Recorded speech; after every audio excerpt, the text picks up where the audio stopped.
Baie welkom aan julle almal weer eens.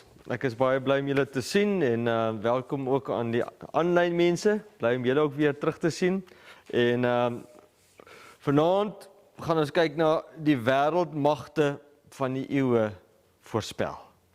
Met ander woorde, deur die eeue het die Here 'n voorspelling gemaak van presies wie gaan in die wêreld regeer? Wêreldmagte. Ons praat nou nie van Suid-Afrika nie, hoor. Ons praat hier van wêreldmagte. Ook nie Botswana of Zimbabwe of Mosambik. Ekskuus julle, niks fout met ons land nie, maar hierdie is nou wêreldkoninkryk. Ons het lanklaas 'n wêreldkoninkryk gehad, maar hier gaan ons presies sien hoe hierdie wêreldkoninkryke voorspel was, wat het God gesê van dit.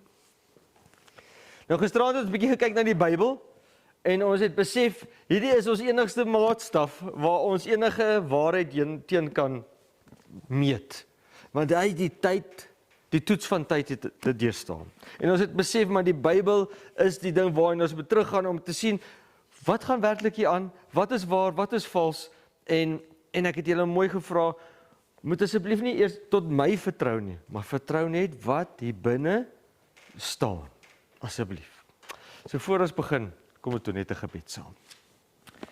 Liewe Heer, waar ons aan U woord klou, waar die wêreld in misleiding en vervalsing deurgeweek is, weet ons het een pilaar, een rots waaraan ons kan vashou, en dit is hierdie woord van U.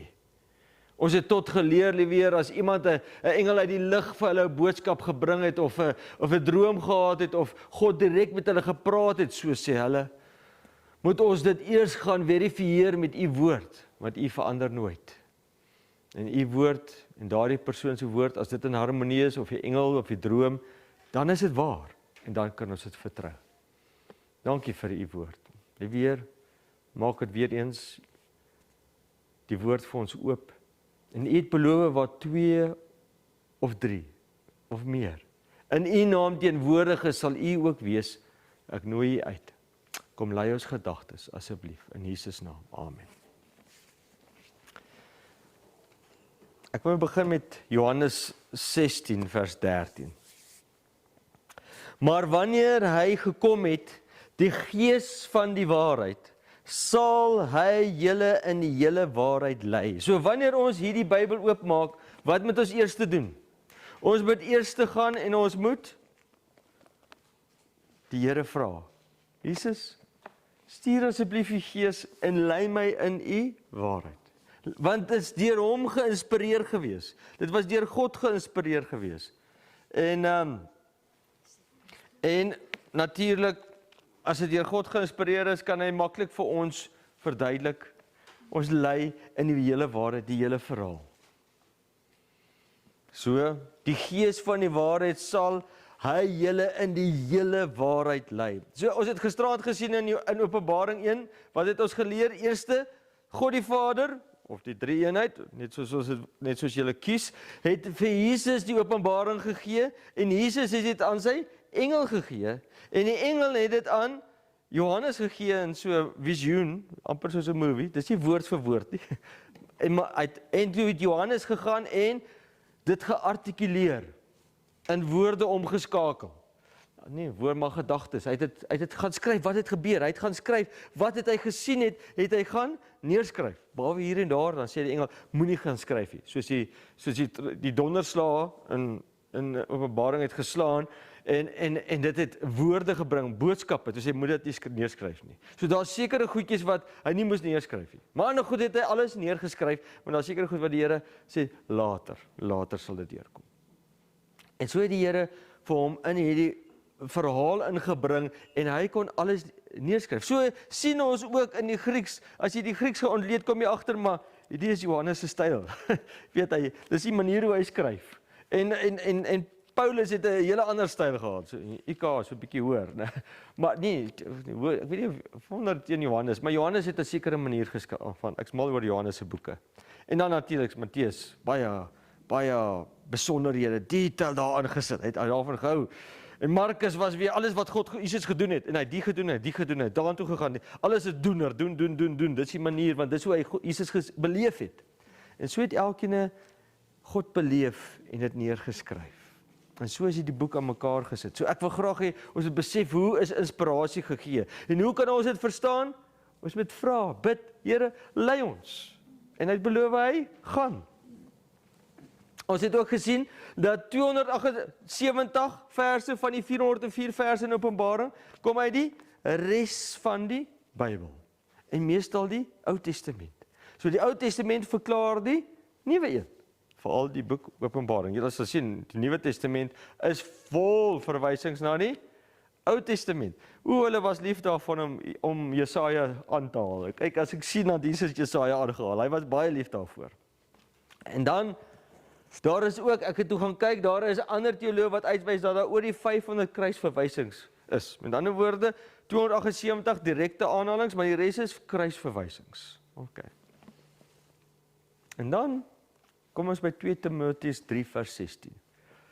Dan sê die Here, die hele skrif is deur God ingegee, die hele skrif. Nie net, party mense is mal oor Paulus se boeke. Ja, moet Paulus wees. Of hulle wil partykeer Paulus uithaal. Dis altyd so 'n debat oor Paulus. Ek weet nie, arme Paulus. Ek het een oom gehad, hy was mal oor Paulus en toe kom hy oor daai gedeelte af hoe hy oor die vrou praat wat moet stil bly. Toe sê hy nee, hierdie Paulus hoort nie in die Bybel. Hy het daarvoor gehou nie. Hy sê nee, die vrou moet sy gestem hê. En in elk geval, so party soos hulle Paulus lees dan, ons weet nie of ons meer vir Paulus wil hê nie. En dan ander weer dan kyk hulle daar in Levitikus en sien hulle al die wette, al die dinge en goedjies en sê nee, dit het verval of wat ook al. Die punt is, wat sê die Here? Die Here sê die hele skrif. Die hele skrif is deur God ingegee. En ek wil dit net, dis nie my woorde nie. Wie het dit geskryf? God. Die hele skrif is deur God ingegee ten minste. En is nuttig tot lering, tot weerlegging, tot teregwysing, tot onderwysing in die geregtigheid. So ons moenie kom na die Bybel toe om vir die Bybel te leer wat gaan aan nie. Nou dis nou my Jordaan ooms, hulle moet nou vanaand luister, as hulle luister vanaand. Dit gaan nie help, julle gaan na hierdie Bybel toe met hulle eie wyse gees nie. Dan gaan jy niks leer. Hierdie Bybel is daarom die eie wyses te leer. Dis hoe dit werk. En tot regwysing, tot onderwysing, om jou te onderrig. En dis 'n nuttige skrif. En dan wil ek graag ons vat na 2 Petrus 1 vers 20. Ek gee hierdie paar sleutels want ek wil graag hê ons moet weet hoe gaan ons hierdie Bybel verklaar. Party wil weet, hoe gaan ons dit doen? Eerste ons gaan bid. Tweede, dis die hele skrif, né? Terwyl julle veral dit moet weet dat geen profesie van die skrif 'n saak van eie uitleg is nie. So as ek nou daar lees, soos sê nou ek was 'n Romein gewees. Hulle het gaan lees, toe sien hulle van die nagmaal. En hulle sien die bloed. En wat het hulle geglo? Hulle het geglo wanneer die nagmaal vat, hierdie mense slag mense.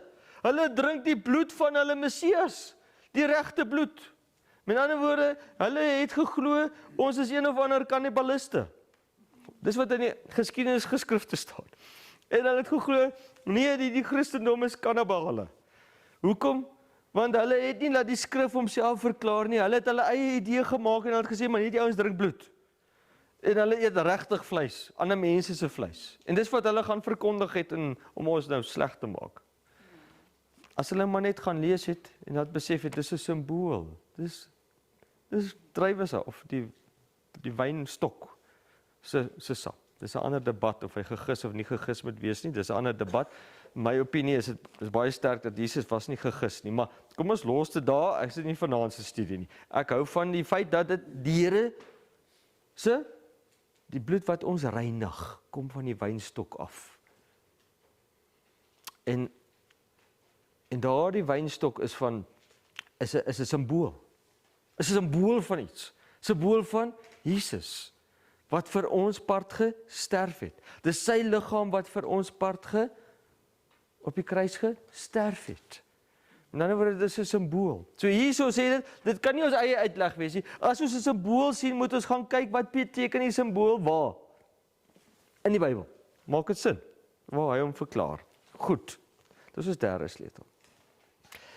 Ek wil graag vanaand se lesing begin in 1 Johannes Johannes 1 vers 1 tot 5. In die begin was die woord. Ek is mal oor Johannes, hoe hy dit sê. Okay, so die woord was daar. Onthou julle, hy het in die begin gespreek en alles was geskape. Hy het gespreek en dit was daar. Die enigste ding wat hy nie gespreek en dit was daar nie, was wat? Was die mens. Die mens het hy gaan vorm. En toe hy hom die vorm klaar gemaak het en die mens lewe, toe sê die man, hy wil nie alleen wees nie. Nou ergens word 'n man kom agter hy's alleen. En mans kan niks alleen doen nie. Hulle het agtergekom. Hulle het altyd 'n bietjie hulp nodig. Hulle het 'n bietjie hulp. Hulle kan nie daai ding alleen doen nie. En ons is so aan mekaar gesit. Ons is useless. Vrou, waar is my sleutels? In elk geval. Ons is altyd op soek en ons kan niks alleen doen nie. En teenoor my seun loop in by 'n plek en dan sê pa, ek sien niks raak nie. Hy's klaar man. Nou, so het die Adam agtergekom en toe moes hy sy rib opgee. Weet hy moes doen sy rib opgee. Toe die Here nog geskape. So in die begin was die woord en die woord was by God. En die woord was God. Hoe pragtig gestel. Hy is God. Dit verklaar wie God is. Die woord kan so gespeel word mee, né? Die nuance van woord. En dan was by God en die woord was God. Hy was in die begin by God. Alle dinge. Nou die interessant as jy na die Engels gaan kyk en party vertalings doen dit so, die woord dinge is bygelas. Dis nie in die oorspronklike nie. Dit sê eintlik alle het deur hom ontstaan. Wat impliseer dinge, maar dit sluit nie net dinge in nie. Verstaan, want 'n ding in ons gedagtes is jy kan hom sien. 'n Ding, jy weet is 'n ding wat jy gaan sien. So alle dinge, maar ons kan lees, alle het deur hom ontstaan en sonder hom het nie een ding ontstaan wat ontstaan het nie. Met ander woorde, deur wie is alles geskape? Baie duidelik, deur God. Is daar iets wat op hierdie aarde is wat nie deur God geskape is nie? Wel hierdie teks sê baie duidelik, nee. Partykeer dink ons party kom van die duiwel af, né? Hierdie ouetjie, serieus, hy bedreig is van die duiwel. Jesus sê dit alles. Nou as daar sê alles, dan glo ek dit is alles. Alle dinge het deur hom ontstaan en sonder hom het nie een ding ontstaan wat ontstaan het nie. In hom was lewe en die lewe was die lig van die mense. En die lig skyn in die duisternis en die duisternis kon dit nie oorweldig nie. Kolossense sê die volgende, ek sit dit net 'n bietjie by. Want in hom, dis hoofletter hom, Jesus, is alle dinge geskape, wat in die hemel en op die aarde is, wat sienlik en onsienlik is, trone sowel as heerskappye en owerhede en magte. Alle dinge is deur hom en tot hom geskape, en hy is voor alle dinge, en in hom hou hy alle dinge stand. Is dit nie baie duidelik nie? Ek dink Kolossense, ou Paulus het dit nou pragtig omskep. Met ander woorde, tot wysheid, liefde, goed wat jy nie kan sien nie. Ek bedoel, wetenskap kan alles verklaar vandag. En dit sê kom hulle dink daar's nie 'n God nie, maar het julle geweet, wetenskap kan tot vandag toe nie 'n gedagte bepaal nie. Hulle kan nie bepaal waar kom 'n gedagte vandaan nie. Daai feit dat jy 'n gedagte kry, ek dink aan iets. Julle geweet, jy kan dit nie uitdink nie. Hy kan nie 'n gedagte kry nie. Hy kan nie. Hy werk met gemiddelde. Wat sê gemiddelde volgende woord wat gesê moet word? Dis 'n perfekte Jones langs jou, want hy gaan soos almal om hom wees gemiddeld. dis wat AI is. Maar wat is ons is uniek geskape. Tot 'n gedagte kan mense nie bepaal nie. Wat is liefde? Hoe definieer jy liefde? Waar begin hy? Waar stop jy? Hoe word jy skielik verliefd? Kating, kyk daai girl. Jy weet hoe gebeur dit? Wat het gebeur in jou brein? Ek weet nie wat met die vrouens gebeur nie. Ekskuus, ek kan nie dieselfde. Ek het nog nooit daai ervaring vir 'n man gehad. Ek moet 2 keer kyk. Nee, sis. Okay, dis nou nie ek nie. Maar goed, die punt is hoe dit gebeur. Hoe gebeur hierdie verhaal in jou gedagtegang? God het alles geskape. So ek wil net gou wys dat die woord pas, dis die Griekse woord wat vir alle, everything, alles, het hulle vertaal na every, whoever, whole, all things, always, whatever, everything, any, all. Nou as dit nie omsluiting is, insluitend van alles, ek wil net graag hê ons moet besef, as alles geskaap is deur God, hoekom dan nie die volgende nie? Hoekom dan nie tyd nie? Jesus Christus is gister en vandag dieselfde tot in ewigheid. Hy verander nooit. Dis hoekom die skrif ook kan sê, as 'n engel iets anders vir jou bring, laat hom 'n vervloeking wees. As iemand vir jou iets anders bring wat nie in die Bybel is nie, want die Here verander nooit nie. Hy verander nie sy gedagtes nie. Dis altyd hy hardloop deur die eeue van skepping tot herskepping, Ou Testament, hy hardloop dwars deur dieselfde. Nou, ek wil graag net hierop vassit. As jy nou vat 'n atoompie, ek weet dit is nou 'n bietjie lank terug in julle wetenskap, of dalk is van julle nog bietjie vars met die wetenskap, ek weet nie, dalk is jy juffrouens hierso, maar as jy 'n atoom vat, dan bestaan hy, dis mos nou die kleinste vorm van, as jy alles afbreek, bestaan uit atome. En atome bestaan uit elektrone en protone en neutrone. Onthou julle daai woorde? Ek moes dit weer gaan opkyk. Maar protone en neutrone en elektrone. En die proton het weer 'n lading. En wat kwantokromodinamiese bindingsenergie het, wat insluit kinetiese energie. En hierdie kinetiese energie se formule het bestaan ook uit tyd. Energie kan nie, se formule bestaan ook uit tyd. So elke liewe proton wat binne jou atoom is, het 'n lading en dit bestaan uit tyd. En ek wil vandag kwalifiseer, dis hoekom ek nie hare op my kop het nie. Want alles gaan saam met tyd, alles vloei met tyd saam en hierdie goed kan nie bestaan as tyd nie deel is van hierdie binding nie. En as jy die bindings nie daar is nie, dan, en jy probeer die bindings, die atome opbreek, jy weet hoe lyk die atoombomme wat dit probeer doen. Maar die punt is, hierdie atoompies, nie die bomme nie, maar die atoompies daarso, as bestaan uit tyd, tyd is deel van dit. Ons lewe binne tyd, of tyd lewe binne ons, ek weet nie wat er in eerste kom nie. Maar dit gaan aan in tyd. So wanneer God dan die atoompies tot gemaak het, moes hy tyd gemaak het, om 'n atoompie te gemaak het, tot ons kleinste vorm daarvan. En ek wil graag vandag vir julle sê, God is die enigste wat nie binne tyd hoef te bestaan nie. Hy het tyd geskape en dit blow our minds. Weet, ons kan dit nie lekker kop nie, want as ons is dieselfde as ons aan die Grieks kyk en God sê ek is die alfa en die omega, die begin en die einde. As jy daai alfa se kyk na die Grieks, dan sien jy, dis 'n begin wat geen einde het nie. Dis 'n continuous tense. Met ander woorde, en die einde, daar is nie 'n einde nie. Met ander woorde, God het nie 'n begin nie, hy het ook nie 'n einde nie, want sodra jy, dis amper soos bergklim, as jy gaan bergklim en jy kom op die kruin, dan kom jy agter, nee, daar's die kruin. En dan kom jy op daai kruin, nee, daar's hy. Ek weet nie of julle al so berg geklim het nie, maar elke keer as jy dink jy's bo, dan is jy nog nie bo nie. Of dis soos om Kaap toe te ry en jy ry op daai wit paai, daai wit streepie, hou hardloop net aan en aan en aan en aan. Dit voel of hy net nooit 'n einde aan het nie. En ons stry as dit die ewigheid is oor die eerste millimeter hierso. Maar goed. Die punt wat ek wil maak is, God is die God van tyd. Hy is die enigste een wat buite of binne tyd kan funksioneer, want hy het dit geskape. Hy het dit gemaak ergens. En hy het ergens toe hy tyd gemaak het gesê, dis nou begin. dis nou begin. Nou, ek wil julle vat na Nebukadneser toe. Nebukadneser in Daniël 2.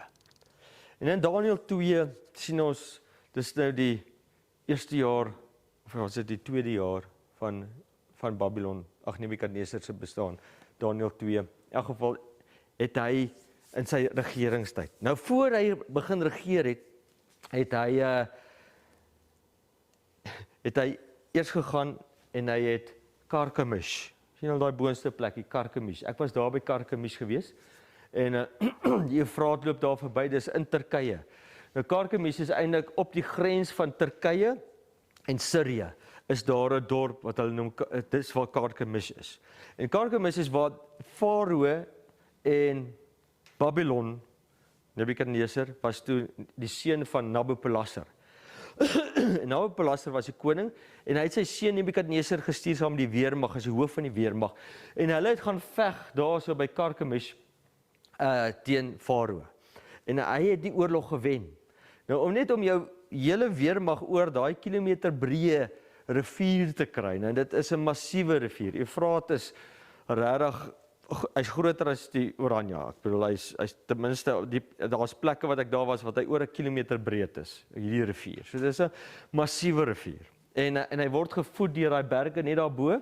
Is daar berge, die sneeu smelt elke jaar daar in Turkye, en dan loop dit alles af daar in hierdie Eufraat rivier in. En die Eufraat rivier is baie soos die Oranje rivier, fantasties. Ek bedoel, die Oranje rivier is in die 70% van ons land se oppervlakte se water hardloop deur die Oranje rivier op die einde.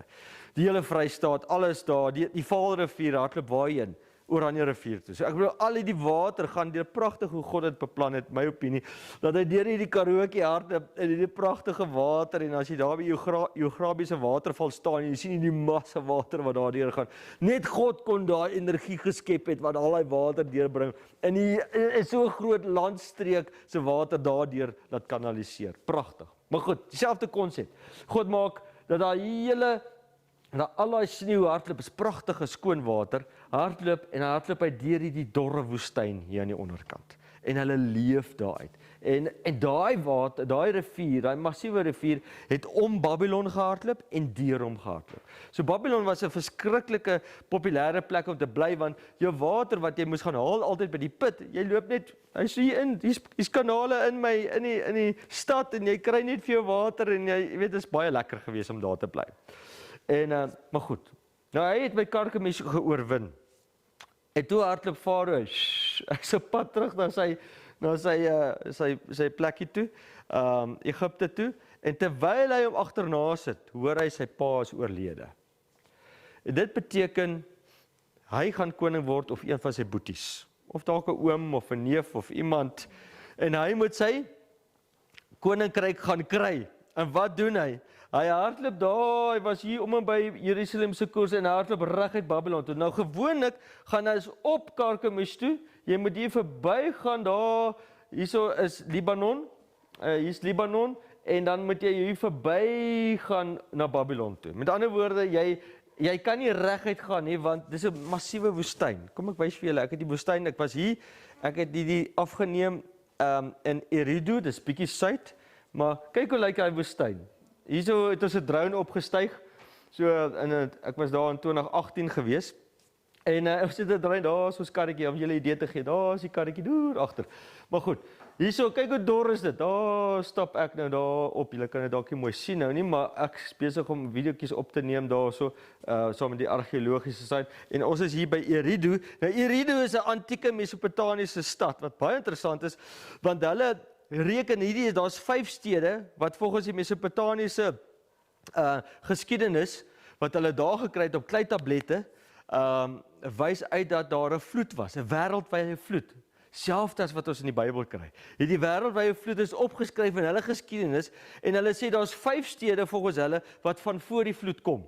Met ander woorde, hierdie stede het bestaan, toe kom die vloed, hy het natuurlik die stad plat gevee, maar hulle het hom probeer regmaak en so, en dis een van die stede was hier, daar's nou net 'n hoop sand oor. Maar goed, die punt is, hulle claim, hulle sê dit kom van voor die vloed. Daar's 5 van hierdie stede. Baie net interessant. En wij maak weer eens die Bybel waar, want die Bybel sê daar was 'n wêreldwye vloed, en hier kom argeologie en hulle vind dat hierdie ouens het geskryf van hierdie wêreldwye vloed, en hierdie stad was verwoes deur hierdie wêreldwye vloed gewees in daardie tyd. Weer eens, die Bybel is alweer waar verklaar. Maar goed, so kyk hoe dor is dit daar. So gewoonlik as jy natuurlik wou aanval, dan moes jy met jou hele weermag ombeweeg waar die water is. Jy kan nie deur daai woestyn gaan nie, hulle gaan almal dooi, want daar's die water en kos nie. Hoe gaan die 30.000 mans kos gee daardeur? Maar hierdie man hardloop dwars deur daai woestyn tot in Babylon, en toe hy daar aankom, toe vat hy die koningskap. Maar interessant, die geskiedenis wys dat sy broers het almal teruggestaan en gewag vir hom. Niemand het probeer nie. So hulle het vir hom gesê, nee, jy is die kroonprins, en hulle het hom gerespekteer, en hulle het hom koning gemaak. So hy was definitief 'n meneer. Goed, dis daar by Eridu, ek wys dit maar net, en hierdie was net ook by Ekkur, julle kan vir julleself sien, ek het weer eens 'n drone, ek wil net vertel, hierdie ouens het my amper in die tronk gesit, want ons mag nie met die drone daar gevlieg het nie, ons het nie geweet nie, toe styg ek op en daar vlieg ek lekker op, daar's 'n vreeslike wind, ek het verskriklik gesukkel om hierdie drone te beheer, en ons neem die hele plek af, en hier het hulle 30.000 manuskripte ontdek, kleitablette ontdek onder die grond. En hulle het die hele geskiedenis daar gekry, hulle het gekry van Mesopotamië die geskiedenis, hulle het ook gekry, weer eens gesê, daar was 'n wêreldwye vloed gewees. Die Bybel alweer vasgemaak. Maar goed, so julle kan sien hoe die manne gehardloop. Maar kom ons gaan na Nebukadnesar toe, net so 'n bietjie agtergrond vir julle daar. In die 2de jaar van die regering van Nebukadnesar het Nebukadnesar 'n droom gehad, sodat sy gees onrustig geword het. So nou, ek het vir julle hierdie antieke goed gewys om julle te laat besef, maar ons kry nou 'n storie van antieke tyd. Ons praat van 2600 jaar gelede. Hierdie verhaal kom van daar af. En hy het eintlik Nebukadnesar het hierdie plek herbou, maar goed. Nebukadnesar 'n droom gehad, sodat sy gees onrustig geword het, en dit met sy slaap gedaan was.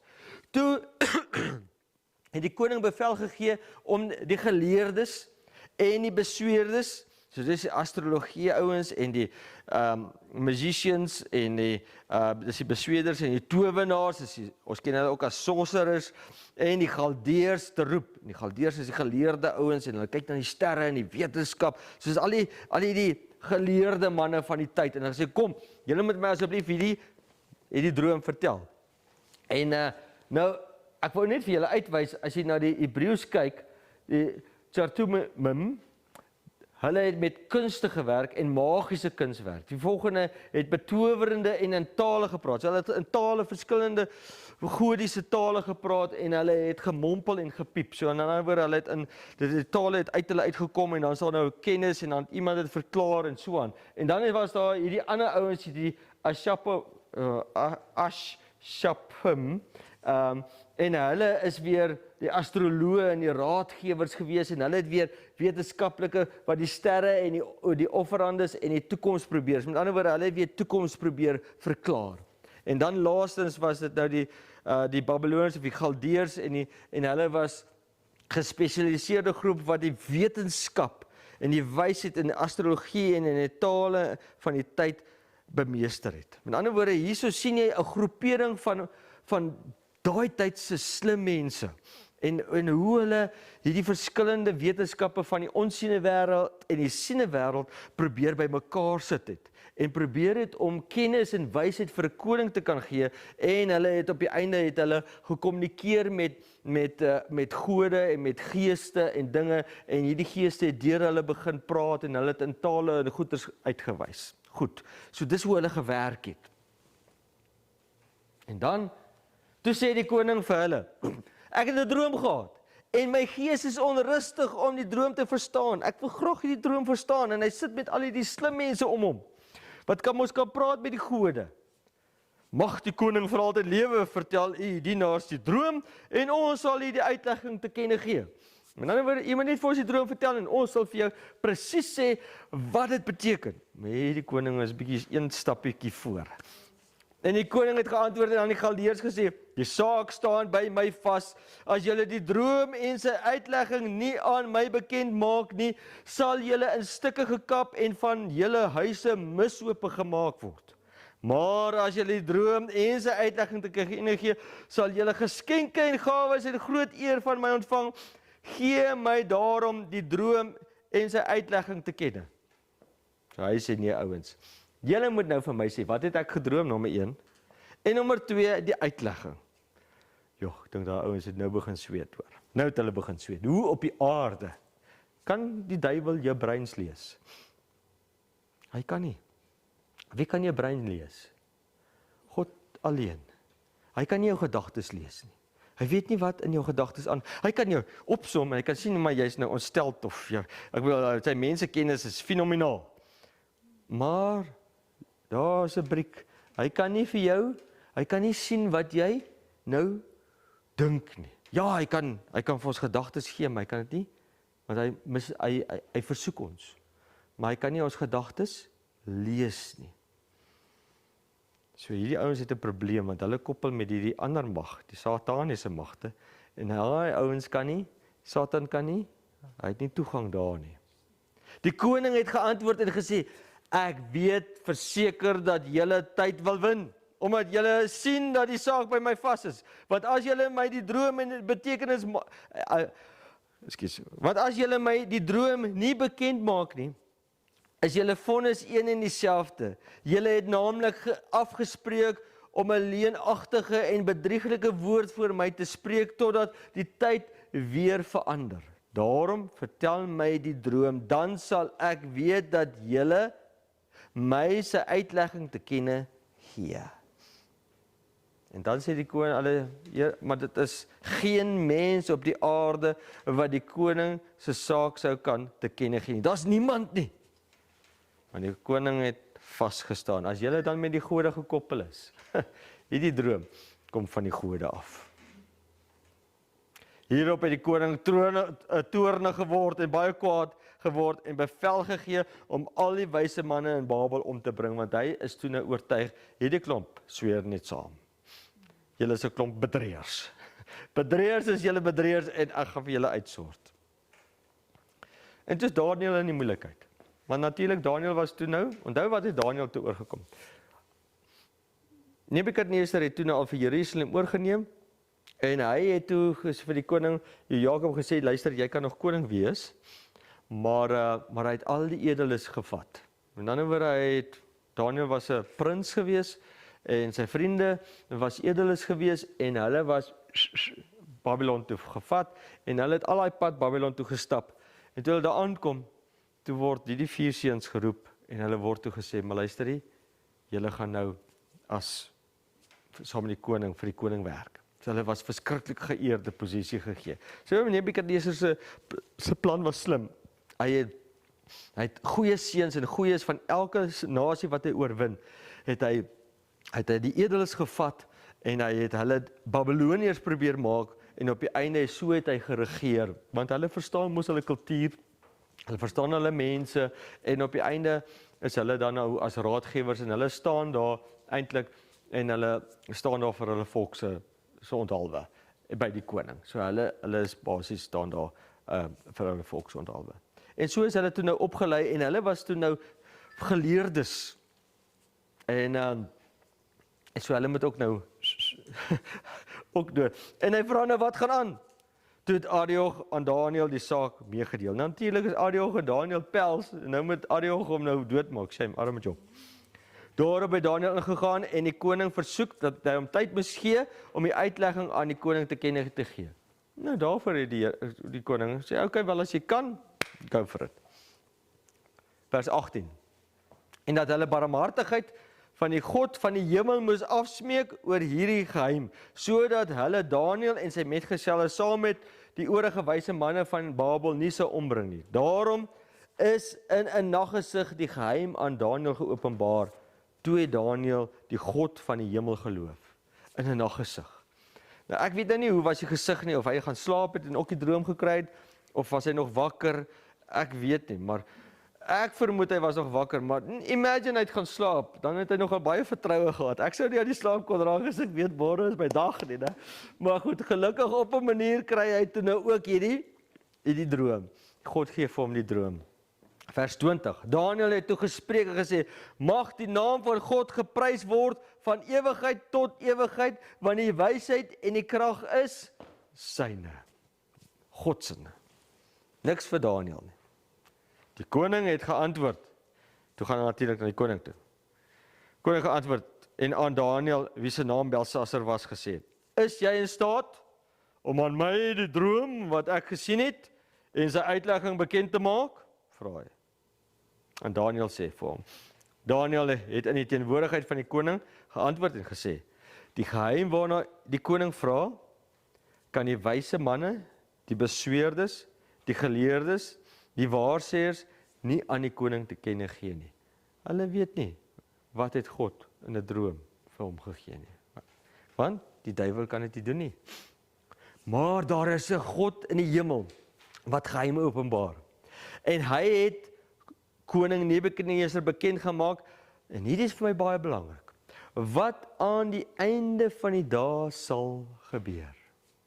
Aan die einde van die dae sal gebeur. So, hierdie droom, hardop deur die eeue tot by waar?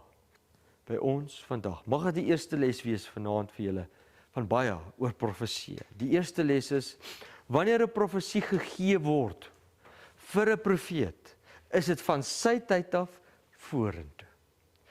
Behalwe as al spesifiek gesê word, dis vir 'n spesifieke ander tyd. Maar as dit nie gesê word nie, is dit vanaf dan tot verder. OK.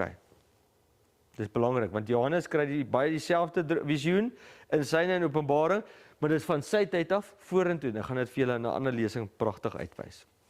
O koning, het die gesig gehad en kyk, daar was 'n groot beeld. Daar het ek 'n beeld en hier het ek 'n beeldjie wat iemand gemaak het. Ek weet nie wie nie, maar hy lyk baie soos daai ene, maar daar's 'n beeld. O koning het 'n gesig gehad en kyk, daar was 'n groot beeld. Hierdie beeld was hoog en sy glans was buitengewoon. Dit het voor u gestaan en sy voorkoms was vreeslik. Nou ek weet nie of hierdie ouetjie vreeslik lyk nie, maar ek hoop hy lyk so 'n bietjie vreeslik vir julle. Wat die beeld betref, sy hoof was van suiwer goud, sy bors en sy arms van silwer, sy buik en sy lendene van koper, sy bene en sy van yster, sy voete gedeeltelik van yster en gedeeltelik van klei. Nou ja, ek sou ook nogal gewonder het wat se droom is hierdie as ek so iets sou kry. U het gekyk tot daar sonder toedoen van mensehande, dit is baie belangrik, hierdie besonderhede, sonder die toedoen van mensehande. Met ander woorde, die laaste stuk het skielik sonder die toedoen. Die ander het dalk mensehande gehad, maar hierdie is dan nou sonder besonderhede. 'n Klip losgeraak wat die beeld getref het aan sy voete, van yster en van klei. Waar tref dit? Aan sy heup? Dis belangrik. Waar tref hy? Aan sy voete. Van yster en van klei en van fyn gestap wat hom fyn gestamp het. So met ander woorde, hierdie klip sonder te doen van mensehande het sy voete getref. Jy gaan net sien hoekom dit alles belangrik is. Toe is tegelykertyd die yster, die klei van die voete af, die koper, die silwer en die goud fyn gestamp, en dit het so skaf geword en van die dorsvloer in die somer, wat die wind weggeneem sodat daar geen spoor gevind is nie, maar die klip wat die beeld getref het groot rots geword wat die hele aarde vul. Dis die wederkoms, mense. Die wederkoms. Julle gaan dit nou sien. OK, eeue koning. Nou sê hy, wat is die verklaring? Eeue koning, koning van die konings, aan wie die God van die hemel, die koningskap, die krag en die sterkte en die eer verleen het, en in wie die se hand hy in die hele bewoonde wêreld, die mensekinders, die diere van die veld en die voëls van die hemel gegee het, sodat hy u as heerser oor hulle almal aangestel het. U is die hoof van goud. OK, nou weet ons, hierdie kop stel wie voor? Babylon. Dit maak dit baie duidelik. Daar staan dit, baie sterk geskrywe. So in ander woorde, die kop is Babylon. Maar interessant, wat sê hy indirek vir die koning? Koning, jy sien dat jy so wonderlik is. Wie het vir jou hierdie goed gegee? God het. En daar is Babylon. Dit is die area. Hier is die Mediterrane See of Middellandse See soos ons hom ken, en natuurlik daar is die Persiese Golf, dis waar hulle 'n vreeslike oorlog voer in elk geval, en daar is die Rooi See, so die hele area is deur Babylon oorgeneem, en dit was die New Babyloniese tyd soos dit maar vandag geken word. En dan volgende, en na u sal daar 'n ander koninkryk opstaan, geringer as die van u self. Die Mede en Perse. Die ram, okay, nou wil ek net vir julle gou 'n tweede les leer van hoe God profesie gee. Die Here gee 'n profesie soos Daniël 2. Dan sien ons Daniël 7 herhaal hy die profesie, maar met ander woorde. In ander woorde, hy gee dit van 'n ander hoek af. En dan 8 en 9, dan 8 verduidelik hy dit weer van 'n ander hoek af. 9:10 verduidelik hy weer. Dit is soos om, as ek byvoorbeeld wil verduidelik hoe om Pretoria toe te ry.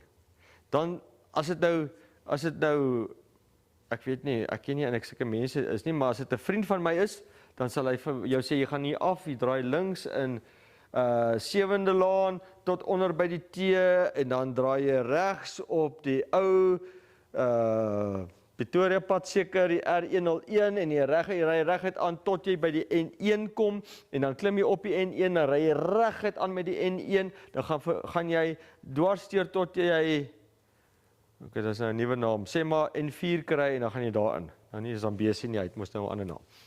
As dit nou my pa was, het ek gesê, maar nie voor, daar by die lokomotief draai jy links, né?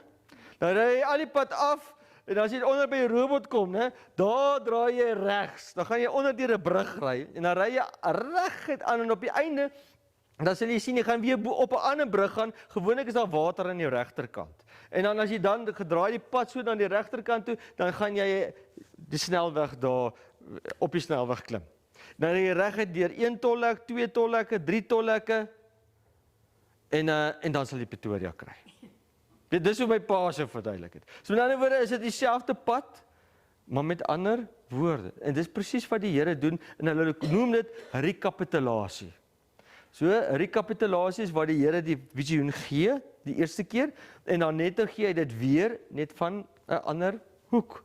En so kleur hy daai skildery al hoe meer in, wat ek julle gisteraand verduidelik het, van hoe die Here 'n onderwerp vat, en hy kleur hom in, en hy gee die laag, en dis wat hy doen. So in Daniël 8, dit is dieselfde profesie, maar teen Daniël 8 se tyd is Babylon al klaar weg. Maar nou is dit net die Mede en Perse, hy begin dan by die Mede en Perse, en hy gaan aan. En hy sê, die ram, en hierdie keer is dit 'n ram, en daar's 'n bok, en daar's 'n verskillende diere. Alles met die tempeldiere en goedjies uit te waai. Maar goed, die ram wat jy gesien het, met die 2 horings, is die konings van die Mede en die Perse. So hierso verklaar hy, dis die Mede en die Perse, is die tweede koninkryk. En die volgende is die Grieke, en hy verklaar die Grieke, en so gaan hy aan. Goed, die punt wat ek wil maak is, wie is die volgende koninkryk? Mede en Perse, 2 arms, daar is 'n ram met 2 horings, die horings is die konings, so horings is konings, as jy lees in Openbaring, gaan jy sien, as baie keer horings en dingetjies, dis konings. Goed, hier verklaar hy dit. Hier so staan ons by ou Kores die Grote se graf, ek en my laaitjie. Dis nou ek daai en dis Loudig daai, ek weet hy's nou so lank soos ek. Maar goed, dis ons 2 en daar agter sien julle Kores se graf. En ons was daar in Iran gewees. Dit was nou 3 jaar terug, nou mens sien. Ek dink is 3 jaar terug. Was ons daar in Iran, toe staan nou, hulle is eintlik vreeslike vriendelike mense, en nie vele noem. Die westerse media maak hulle altyd as die verskriklike mense, maar hulle is die vriendelikste mense, hulle het ons so goed ontvang. Hulle was so gasvry. Waar ons gegaan het, was hulle gasvry. Behalwe een stad was hulle verskriklik vuil. Maar die res was hulle baie netjies en skoon mense, maar jy kan sien iets het hulle verarm. Ek dink dis sanksies. Hulle is bietjie, hulle het nie baie geld nie. Weet, hulle is bietjie arm, maar beleefde mense, werklik waar. En daar's nie net moslems in daai land nie. Daar's ook Christene en daar's verskillende gelowe in daai land. Maar goed, net so tussen ons. Maar daar is ons toe nou by ou Kores die Grote se graf. En ons salieer hom, en ek sal nog julle die storie vertel van die saliering, en dit is te doen met Alexander die Grote wat ook by die graf gaan staan het. Maar goed, hy het hom gaan salieer. Dit is 'n ander storie wat ek aan 'n ander aand sal vertel. Goed, so die Mede en Perse. En daarso het ek ook die videoetjie afgeneem, goed. Jesaja, wat fantasties is. Jesaja, dis 150 jaar voor Kores gebore is. Toe profeteer Jesaja Kores gaan gebore word. En hy sê, hy is my herder. En hy sal alles volbring wat my behaag, deurdat hy van Jerusalem sê, dit moet gebou word en die tempel moet gegrond word. So sê die Here, sy gesalfde Kores, wie se regterhand ek gevat het, om nasies voor hom neer te werp, terwyl ek die lendene van die koning losgord, om voor hom deure oop te maak en poorte sal nie gesluit wees nie. Toe Kores die aand daar by Babylon aankom, en hy omsingel vir Babylon, toe het hy, kyk Babylon is natuurlik, hy het 17 meter dik mure, 17 meter, ek bedoel, daar kon 2 chariots, strijdwaans bo op die muur heen en weer gaan, en dan het hulle nog die ouens wat skiet, hulle het kanonne op daai goed. Ek bedoel, daai stad was oorwinne. Weet, niemand kon ooit hierdie stad oorwin nie. En dan maak dit erger, hierdie magtige rivier, die Eufraat, loop nie net deur hom nie, hy loop om hom. So wie gaan nou daar probeer om met sy bootjie hierdie groot mure te probeer opslaan? En as jy enige grond of iets in daai rivier loop, daar is nie van hy staan stil nie, hy loop. So as jy iets daar wil ingooi, dan daar gaan die klip wat jy ingegooi het. Daar is net geen manier dat jy hierdie stad kon oorwin nie. En wat het God voorspel? Hy het gesê, deure en poorte sal nie gesluit wees nie, want die Kores, my herder, sal kom. En wat het gebeur?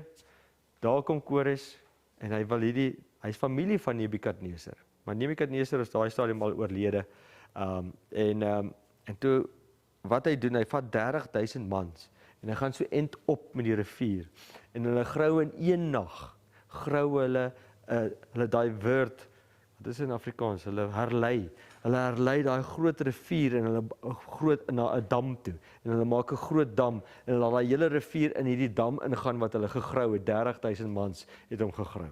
En daar, volgende wat gebeur is, daai hele rivier se sak natuurlik, en toe was Belsasser die koning gewees in Babylon, en hy was nog besig, julle kan dit natuurlik lees mos in Daniël hoofstuk 5, waar hy nog met die beker staan daar so, en hy kry mos daai hand menie tekelefars daar, is geweeg en te lig bevind. Daai selfde nag, terwyl hy vir die maangod Nana besig is om te aanbid, gaan hy en Kores is besig om hierdie aanval te loods, en die water sak, en toe die water sak, toe daar is groot deure, basis tralies, wat binne in die water afgesak is elke nag, dat niemand kan inswem nie, en daai tralies was oop vergeet, presies soos voorspel was, en wie het hom gaan oorwin?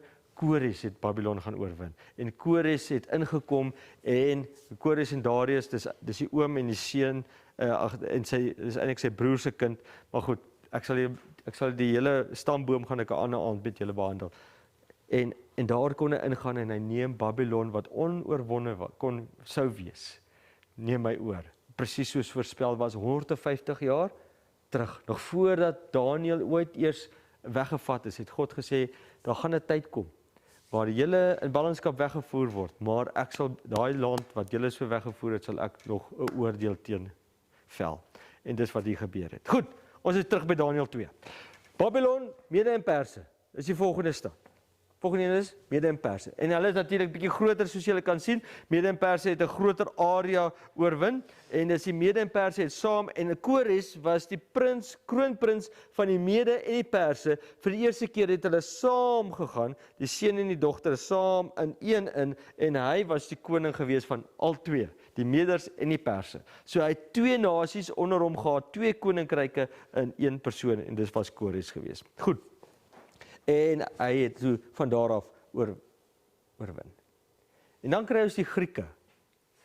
Ek kom nou vinnig hardop. Die Grieke, en daarna 'n ander, 'n derde koninkryk van koper, wat oor die hele aarde sal heers. In Daniël 8, nog voor die Griekeland eers bestaan het, sê dit, en die harige bok is die koning van Griekeland. Voorspel. Griekeland sal kom, en hy sal die Mede en Perse pakslaag gee. En so het dit gebeur.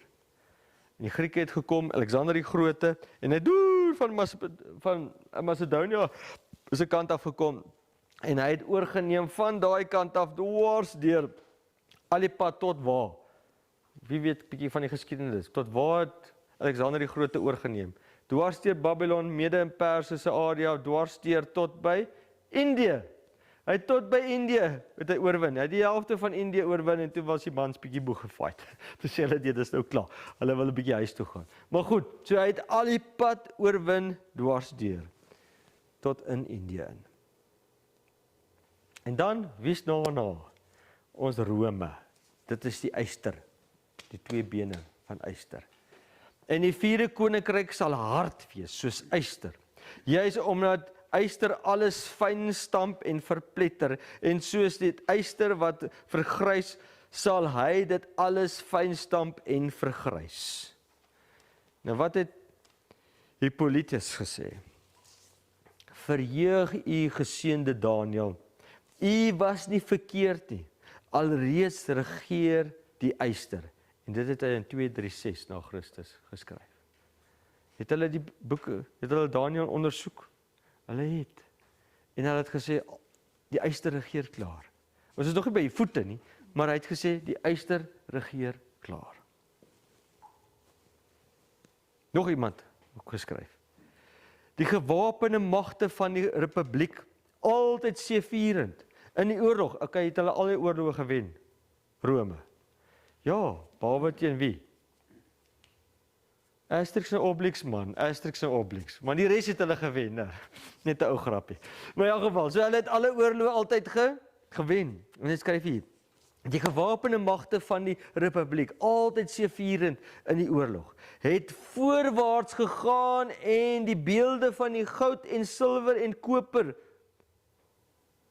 wat kan dien om die volke en hulle konings voor te stel. Interessant. Beelde van goud en silwer en koper. Goud en silwer en koper. Nou, interessant. Wat stel dit voor? Beelde wat die volke en hulle konings voorstel, is die een na die ander verbreek deur die yster koninkryk van Rome. Ek wonder of die geskiedkundige skrywer Gibbons regtig besef het wat hy skryf. Maar al die beelde van goud en koper en silwer. En daar is magtige Rome. Julle ken vir Rome natuurlik. Heel goed, Rome is op die einde oos en wes gedeel maar dis die magtige Rome staat in 117 op sy glorierykste tyd, wat hy alles geregeer het, tot die Saxons. Maar jy sien, die Skotte en die Ire, hulle het altyd bietjie moeilik gewees, en sien nou daar waar Duitsland is die mos die barbare, né? Hulle het altyd so 'n bietjie opstroppelis. Ek weet nou nie hoekom die barbare, die Duitsers so opstroppelis was nie, maar in elk geval. So het ons dit. Babylon, Mede en Perse, Grieke, Rome, en dan, wat is die volgende? Daniël 2 vers 41. En dan die voete en die tone, soos u gesien het, deels van potterbakker klei en deels van yster was. Dit sal 'n verdeelde koninkryk wees. En van die hardheid van die yster sal daarin wees, omdat die yster met kleigrond gemeng gesien het. Volgende vers. En dan die tone van die voete deels van yster en deels van klei is. 'n gedeelte van die koninkryk sal hard wees en 'n gedeelte van bros wees. Ok, so het die Europa, het Rome, ek bedoel, in 10 opgedeel, die 10 tone. Ja, interessant. By 476 na Christus toe Rome verval het,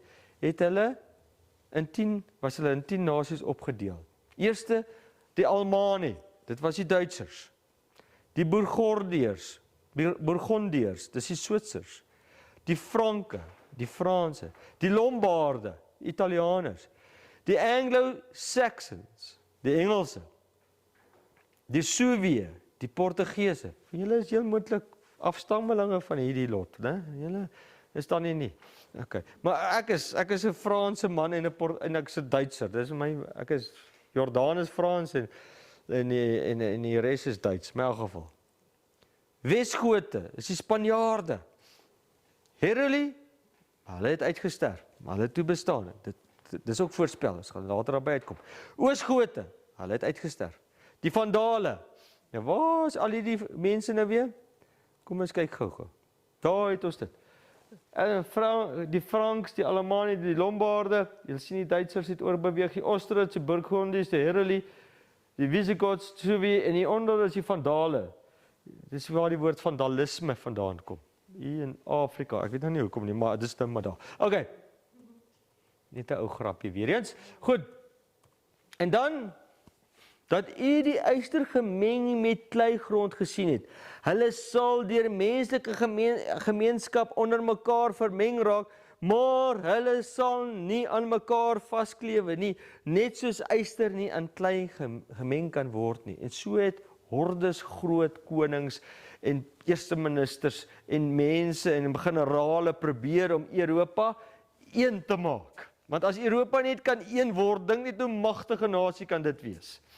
Mense, ek het in Duitsland gebly, ek kan verstaan hoe hierdie klein die ys, hoe hulle net nie kan een word nie, want hulle het geskiedenis teen mekaar, hulle taal, hulle kultuur, hulle is loodreg teen mekaar. Kyk, hulle kan mekaar, seker is kan hulle verdra en seker is kan hulle nie verdra nie. 'n Frans kan nie 'n Duitser vat nie. Ek weet nie hoekom nie. Hulle kan ook nie 'n Engelsman vat nie. Ek weet nie wie kan hulle verdra nie. Ek dink hulle en die Nederlanders hulle is relatief vriende, maar dit is net amazing om te sien hierdie in Duitsland self hoe hulle, as jy van Noord-Duitsland, dan is hulle vriendelik met my, toe hulle hoor ek kom van Noord-Duitsland oorspronklik. Maar die suide is like, Noord, nee, dan is hulle skielik afgestomp. So het Charlemagne in die 9de eeu probeer, hy is verslaan. Karel die 16de is verslaan. Louis die 14de het probeer in die 17de eeu, hy is verslaan. Napoleon in die 9de eeu, julle ken van Napoleontjie, ou kort mannetjie, kortman syndroom, daar kom ons. Hitler, ook 'n kort mannetjie. Die Tweede Wêreldoorlog, hy het probeer. Wat het vandag Europese Unie? Hulle probeer, hulle geld, maar wat Switserland sê sorry, Engeland sê sorry. Hulle probeer, hulle kry dit net nie reg nie. Slag van Waterloo, net interessantheid. Daar is Napoleon kom toe en hy kom teen Wellington te staan. En is 'n groot slag. Nou daar het 'n ouetjie 'n rekenaarkundige het gegaan en hy het alles bymekaar, al Napoleon se magte bymekaar gesit, alles van Engeland bymekaar gesit, by Waterloo, van Wellington natuurlik ja, bymekaar gesit.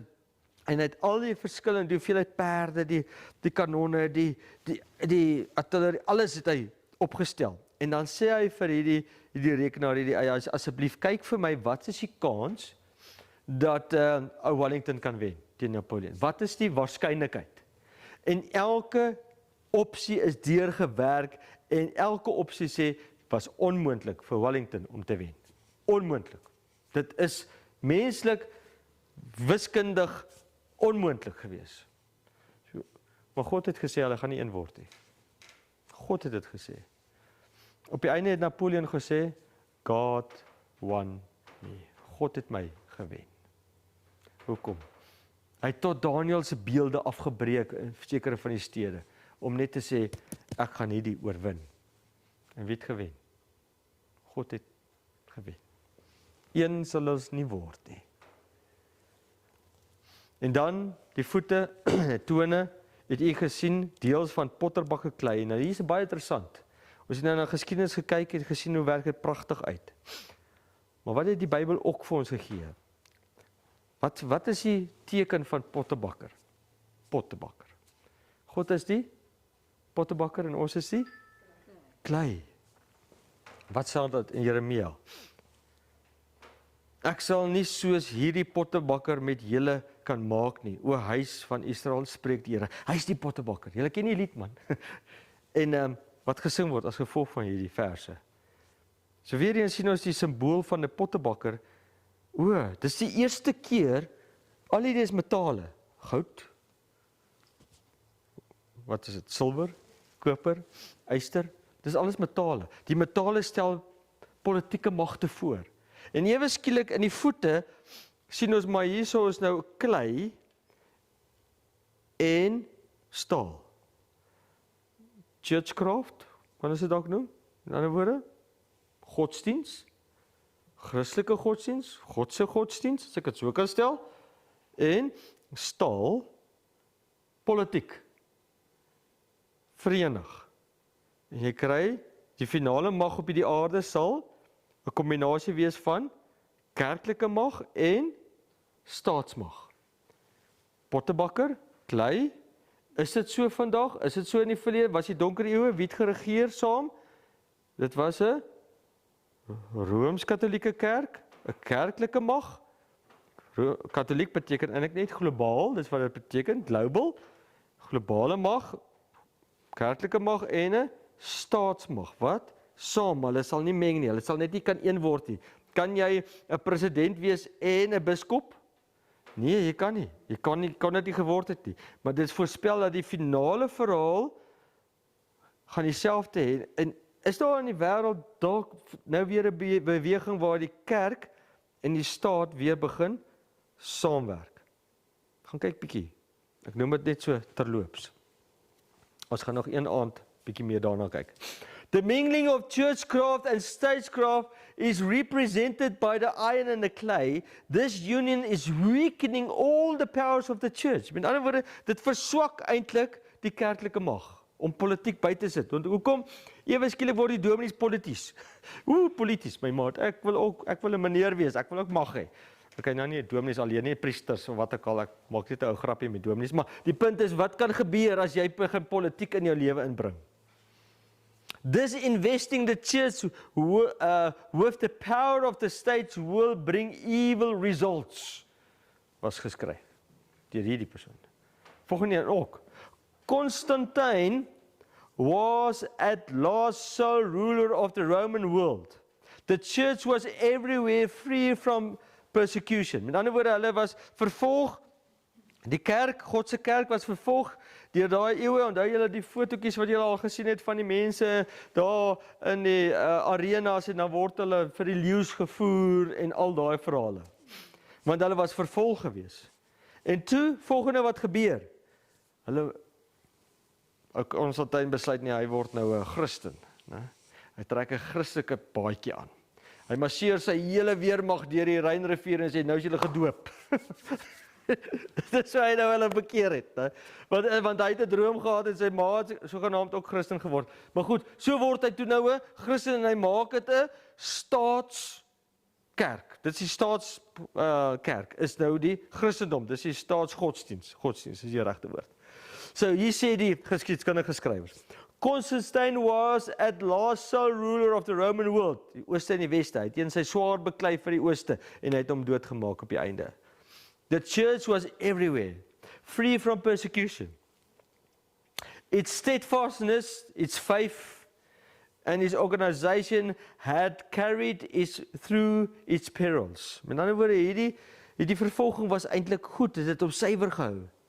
But in winning its freedom from its enemies, it had come largely under the control of the occupant of the Roman imperial throne. Met ander woorde, toe word die Roman imperial throne word toe al meer in beheer van die kerk ook.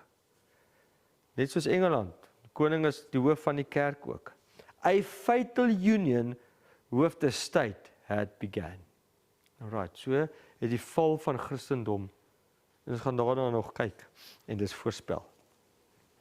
Okay, hier het ek net Afrikaans vertaal, so julle kan dit noodlottige. Ek is aan die einde van my lesing, so te sê. Ek wil graag vir julle net gewys het hoe voorspel is en na die finale mag op hierdie aarde gaan staat en kerk so loop. En ja, dit kom. Ek gaan vir julle dit pragtig nog uitwys. Ek wil julle net hierdie plek wys, die Egmont Tempel. Fantastiese plek in Libanon. Nou in Libanon is julle onthou nou die kaart wat ek julle gewys het. So as hulle van die noorde af wou kom, Babylon of die Mede-Perse of die Grieke of wie ook al, en hulle wil graag almal wou Egipte altyd oorwin. Dit was hulle groot passie in die lewe. Want Egipte was so 'n groot nasie en hulle wil graag baas wees van Egipte tot Napoleon en die hele lot. Dan moes hulle deurgaan, as jy kyk van die noord, hulle kan nie daar van Babylon deur daai woestyn gaan. Hy moes eers opgaan, so wanneer Daniël praat van die koning van die noorde is, omdat hulle almal moes opgaan en dan kom hulle af suid. Nou hierdie koning van die suid Egipte in elk geval. Die punt is, hulle moet deur Libanon gaan. Nou Libanon is groot berge. Ek praat van binne 80 kilos ry jy van 'n seevlak af tot by 4000 meter in die lug. Okay, so daai berge loop so in die see in, dan gaan hy so in die see in. En dis twee sulke reekse en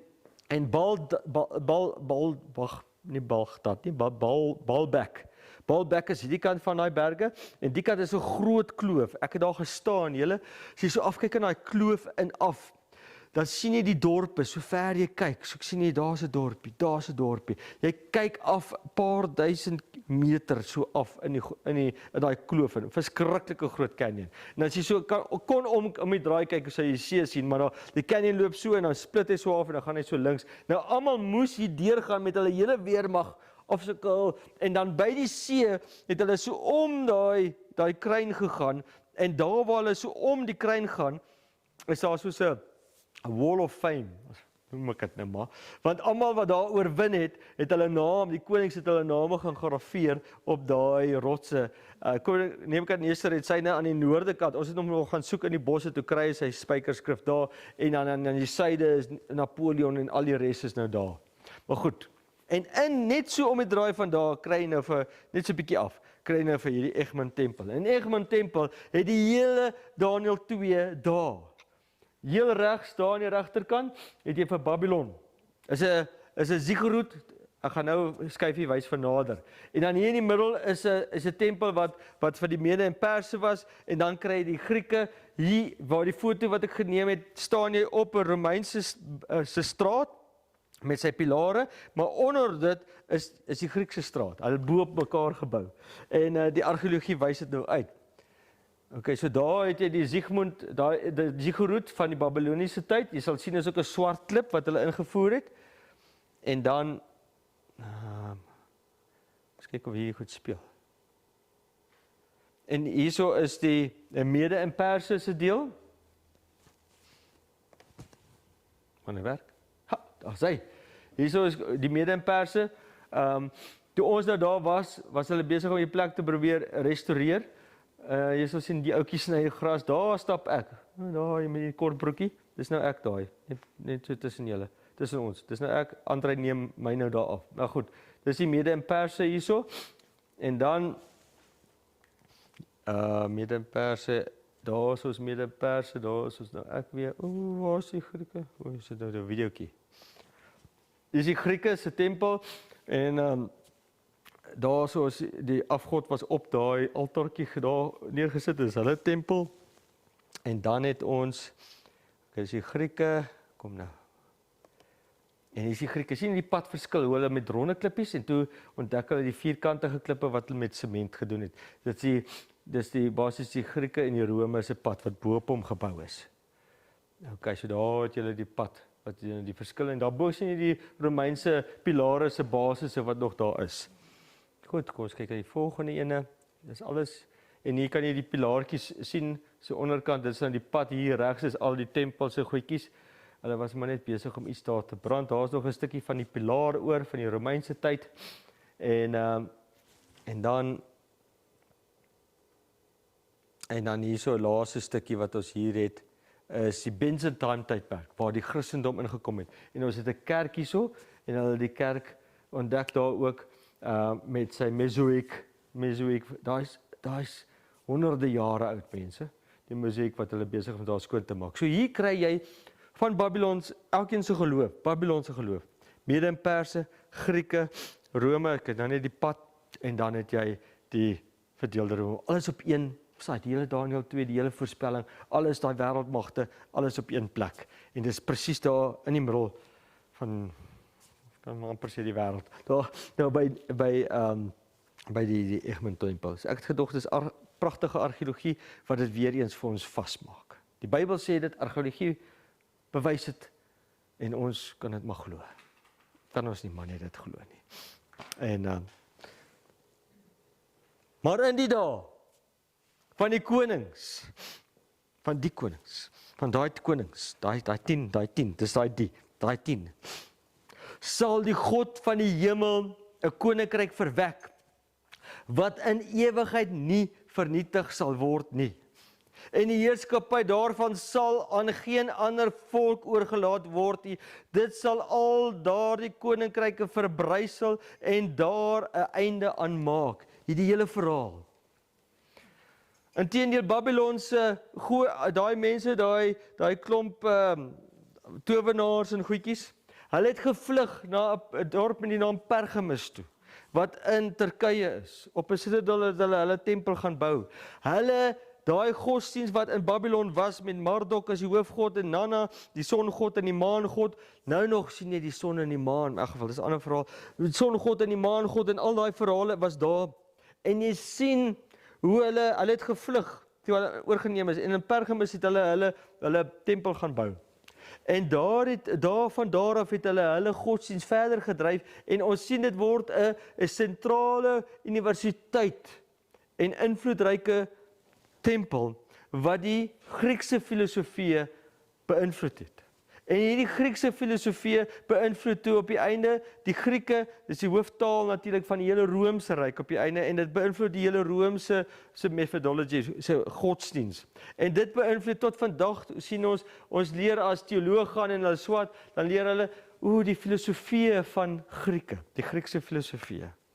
Tot vandag toe het daardie Babyloniese godsdienst, het 'n lyn dwarsteer trek deur hierdie Babylon, Mede-Perse, Grieke, Rome, verdeelde Rome, tot vandag waar ons vandag sit. Tot as jy gaan en jy gaan swat medies, dan leer hulle, het hulle 'n hele filosofiese vak vir jou, wat jou hierdie goedjies leer. Etiese kodes natuurlik, en alles, maar wat leer jy daar? Wat hulle in Grieke, wat daai klomp Satan aanbidders uitgedink het, filosofie van die dag. So baie interessant, hierdie beeld is een mense, dis een. En ek wil maar net sê, God gaan 'n einde hier aanmaak. En sy koninkryk, wat staan daar? Gaan vir ewig staan. Net soos u gesien het dit sonder toedoen van mensehande 'n klip van die berg af losgeraak. Berg beteken van die gode, het geglo is op die berg. Van Nebukadneser verstaan, bo op die berg, dis wat die gode is, van God af. Dis hoekom hy gesê het, hierdie ding kom van God af. Hierdie visioen, hierdie droom. Af losgeraak het, wat die yster, die koper, die klei, die silwer, die goud verbrysel het. Die grootte God het aan die koning bekend gemaak wat hierna sal gebeur, en die droom is waar en sy uitlegging is betroubaar. Net het hy gesê aan die einde van die dae, so nou as jy die hele prent sien is hierna tot aan die einde van die dae. En ons sien dit in Openbaring ook. 'n nuwe hemel en 'n nuwe aarde gesien, wat die eerste hemel en eerste aarde het verbygegaan. Dis wat daar staan in Openbaring. Daniël sê, dit is vergrys, die hele verhaal is van onderaf weggewaai. Daar kom 'n nuwe bedeling. Dis wat daar staan. 'n nuwe hemel en 'n nuwe aarde gesien, want die eerste hemel en die eerste aarde het verbygegaan. En die see en die aarde was daar nie meer nie. En hy sal by hulle woon, en hulle sal sy volk wees, en God self sal by hulle wees as hulle God. En God sal die trane van hulle oë afvee, en daar sal geen dood meer wees nie. Wie gaan regeer? 'n Mens? Nee. God, sonder toedoen van mensehande. Niks met ons hande te doen nie. Wie gaan regeer? God gaan regeer. Nou gaan geen meer dood wees nie, dankie tog. Geen droefheid, geen geween. Moeite sal daar nie wees nie, want die eerste dinge het verbygegaan. My vraag aan julle is, laat julle hart nie ontstel word nie, glo in God, glo in my, in die huis van my Vader is daar baie wonings. As dit nie so was nie, sou ek het vir julle gesê het, ek gaan om vir julle plek te berei, geen wonder die in Jerusalem kom, neergedaal. En as ek gegaan en vir julle plek berei het, kom ek weer en sal julle na my toe neem, sodat julle ook kan wees waar ek is. As alles van Daniël 2 al so pragtig plaasgevind het, en ons is in daardie verdeling, in daai 10 opgedeel, hoekom nie die laaste nie? Is my vraag. Hoekom dan nie die klip nie? Hoekom dan nou nie? En die volgende rekapitulasies wat ons in ander aande gaan deurgaan, gaan vir julle al hoe meer hierdie laaste stuk verduidelik, dat julle presies kan sien waar is ons in die loop van profetiese tyd. God is op pad. Ek hoop julle is gereed om julle Skepper te ontmoet. Kom ons bid saam. Liewe Heer, ons is so dankbaar dat U is op pad. U het vir ons vooruitgewys wat kom, wat gaan kom. In die laaste 2600 jaar het daardie beeld presies waar geword soos U gesê het, en U het gesê U gaan aan die voete, gaan daai klip sonder toedoen van mense hande, gaan daai hele verhaal vergrys. En daar gaan 'n nuwe bedeling kom. En U gaan regeer. Ons kan nie wag nie, my God. En ons sê dankie vir die hoop, ons sê dankie vir die profeseë, en ons hou aan dit vas, want ons besef, as die verlede dan presies waar geword het, hoekom nou nie die laaste stap nie. Kom asseblief, Here, kom tog gou, in Jesus naam, amen. Dankie julle.